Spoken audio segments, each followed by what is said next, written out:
Unlike an email, talking on the phone doesn't leave a written record of itself. Credenza has changed this with the phone calls feature. Credenza makes it easy for you to keep notes of calls and store them in the file that they relate to. It automatically times phone calls for billing purposes and helps you manage your voicemails and phone messages as well. In this tutorial, we'll show you how to use the phone calls feature of Credenza. From the Phone Calls tab, you can view all your phone calls of the specified type as defined by the drop-down lists at the top of the screen, such as all the incoming calls by date.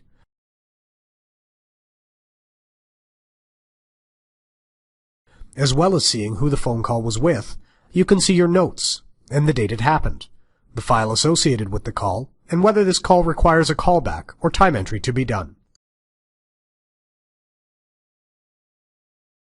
You can create a new phone call by pressing the New button in the Credenza toolbar, or double-clicking or right-clicking in the list window. As soon as the phone call window opens, a timer begins, which you can stop at any time. During the call, I can take notes in this text box.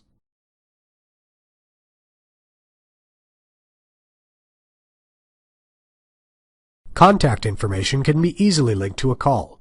Type in a name in the top box, or choose from your Outlook contacts by clicking the To button. You can record who called whom by clicking the arrow and selecting To or From in the drop-down list. You can also select what happened in the call from this drop-down list. We'll select Left Message. Like any other activity, you can associate a call to a file using the File button at the bottom. You can also create other activities from this call. Should I want to remind myself to perform a follow-up task, I can select Follow-up from the Actions menu in a call to create a new task. All of the information from within the phone call will be carried over for me. At the end of the call, I'll stop the timer and press Do Time Entry. Notice how the time entry has everything filled in for me. Back in the phone call, there is now a link back to the time entry that was done. When I'm finished my notes about the call, I hit Save and Close. Should you leave any of this information blank, you can always go back and edit the phone call from the main tab by double-clicking on it, or from within the associated file. The toolbar buttons can be used to associate it to a file, or to do a time entry later, or to show either of those once they have been done.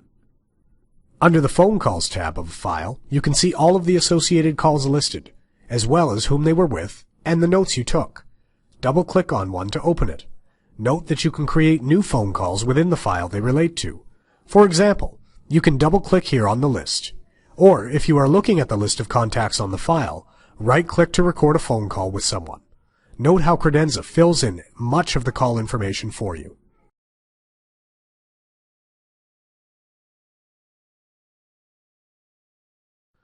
If I get a voicemail I want to remember to call back later, I can use the callback feature. In the phone call window, check the box beside Callback Required to indicate the need for a follow-up call, or if your call was not answered. If I'm working in a work group, I'll be prompted to choose who should do the callback. In the main list, this call is now flagged as requiring a callback. Thanks for watching the Recording Phone Calls tutorial. To see how Credenza integrates into your normal Outlook activities, watch the Changes to Outlook tutorial next.